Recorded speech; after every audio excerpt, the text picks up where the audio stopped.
where the prices are sweet, like me.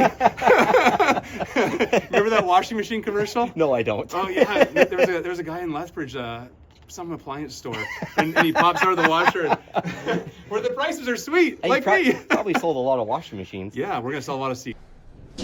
We're gonna have to get out of here before Ricky locks us in. Lots of room for activities.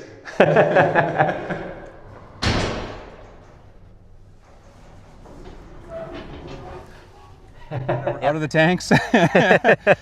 Yeah, getting back into, planning and what's happening for next year. Just sent a customer email where we talked about what is replacing what variety for next year. Yep. It's a big challenge. Like, what do you keep? You keep the old standards. How many customers are going to want to switch to the new ones versus keep the old ones? And we're switching up a lot of things this year. We are, yeah, and there's already guys that are planning for 2026. We got people booking. Like, obviously, we don't have a price or seed Nope. size Yep. where they're like, I want 1,000 bushels of this, or I Yep. want 500 acres of this. Yep. So that's definitely happening. What's booking right now? So we got, like, West King has booked. West King's booked. We have some meadow peas that went out. Those are coming back. Those are coming back in, yeah. Yeah. So durum, variety replacement. So what we're dropping is Succeed VB, and that's getting replaced with the Brigham VB durum. So both has the midge tolerance. Yep. And a little higher yield on the Brigham. So look for that one to come into the pipeline. What we're keeping: Schrader, Stronghold, Grainland. The Grainland has good drought tolerance for dryland. Yep. And then Frontier. That's a new one for coming out fall of 2026. 26. So yeah. a year and a bit from now is when we'll start selling that So one. you'll hear us talking about it quite a bit for the next little bit. That one's got some ergot protection Yep. or resistance with yep. the similar fusarium package to the top varieties. Yep. So that's where the durums are at for next year. So no Succeed and just the Brigham coming in. Exactly. Yep. Okay. So perfect. Next. You can toss it. oh, there it goes. Barley. This is a complicated one. So I drew this up last night. We're dropping Sirish. Sirish, some people like it. What we're replacing that with is SY Stanza. So Stanza will be feed use for most of our customers. Yep. But it's a malt, registered as a malt. It is. And it's a Yep. non-GN as well. So a little bit of people trying it for maybe some malt options. Mainly feed right now, but Yep. it's, yeah. Yeah, feed Yep. or forage, lots of silage. Exactly. Yep. Yep. And then we're dropping Sirish, going to Stanza. Got Toefield, 6-row smooth on. We're dropping that and going to this new numbered variety. It'll have a name this summer, but it's like a super smooth on 6-row. Yeah. Mainly forage, but the odd person will grow it for grain. Yeah, they will, but super excited for it. Yeah, so. yeah. Yep. And then dropping AB Hague and Austinson and going just to the Durango, Synergy, Dram, and Bill Coors. So the Synergy and Dram could be flex varieties, right? They could be, yeah. Grain or malt, but they are malts. And Yep. then the Bill Coors just for the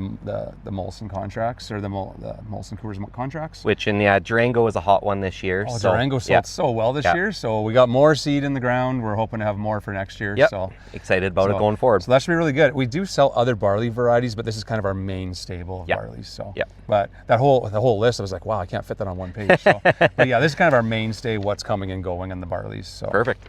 Well, that one's gone. soft wheats, dropping Sadash and Paramount and going to just Galore. The thing I like about Galore, Awesome and Sadash were parents of it. Yep. So it's a soft white spring wheat where Sadash and Awesome were parents, probably two of the best varieties in the marketplace. Yeah, they are. So Yep. dropping those, going to Galore. And then dropping Alderon completely and just going for the GP whites and reds. Awesome VB, that one sells a lot for forage or grain or whatever. A lot of silage, yeah. Yeah, a lot Yep. of silage. And Yep. then the Alata, so we'll have the GP red for feed. Yep. Your silage numbers on Alata looked pretty It good looked last really year. good. So Yep. that could be a silage / red feed wheat, Yeah, basically. and So, we'll be testing her out again. There's some acres in the ground this year for silage, so yeah, we'll have it in our demo plots, so Yep. you're going to get some of the information Yep. there. So that's, we're simplifying the soft and GP wheat Yep. variety listing. which is nice. Gone with that one. Okay, the last paper was spring wheats, so CWRS, dropping Brandon. So long. It's been a good one, but just sales have slowed, and there's Yep. there's better ones in them right now. And so Brandon is kind of moving into the West King. And so basically Brandon Hockley on the way out from us, Yep. and on the way in would be West King, and Manus will have another year with us as well. Yes, it will. So, Yep. so those two would be kind of your all-around varieties.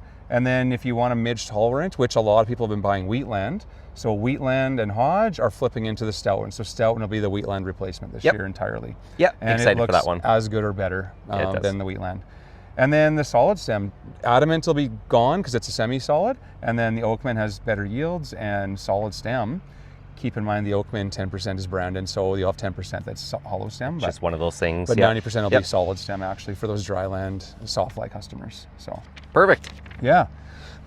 So that's kind of the what's in and what's out on for next year. So as you're planning seed for next year, which it's never too early, people are starting now. We started last winter because we had to figure out what to grow. One that we didn't add on was the pea side of things. Oh, peas. Yeah. We must have thrown that one away. Yeah, I don't know where it went. Yeah, yeah. So dropping Beyond and Boost. Yep. And keeping on with the Julius. Yeah, love that variety. Yeah, that one sells really well. It does. And then we're bringing back an old, so it's like in sports, we're bringing a veteran back in. The 40-year-old guy just to keep the... the 40-year-old guy. Oh, I'm over 40. I'm dying. But yeah. I got to lean on these things because I'm stiff. So Meadow is back. Yep. So Julius and Meadow will be our two yellows. For greens, dropping Forest. Yep. No more Forest, and we're going to have Husky available. Exciting. That one's nice. Bigger yields, better green retention, and good seed coat breakage. So Husky will be an easy sell versus the Forest. Yes, it will. And then we got some maple peas. We got some mosaic in the ground. So we have certified mosaics. Not very much. We're gonna have about 8,000 bushels, I hope. Roughly. So if you're gonna do mosaic maples, we've got 8,000 certified. Yeah. So get on that early. Get on that list. Yeah. And then talk to your buyers for next year, what they're thinking for varieties. And then the 4010, the common forage pea. Still have that. Yep. And then did I miss any lines in the peas? Nope, that's it. Okay. Yep. Okay. Awesome. Yeah, thanks, Blair. Yeah, thank you. Okay. All right. I fit in the smallest tank on this C850. Awesome. All right. Just a little B-roll. Now you're in our video. Yeah, they're pretty clean, but you got to wash them out still, Ricky. I haven't been in an original tank for quite a long time. Yeah, they haven't washed this one out yet. Oh, still got a little seed treatment in there? Yeah. Yeah.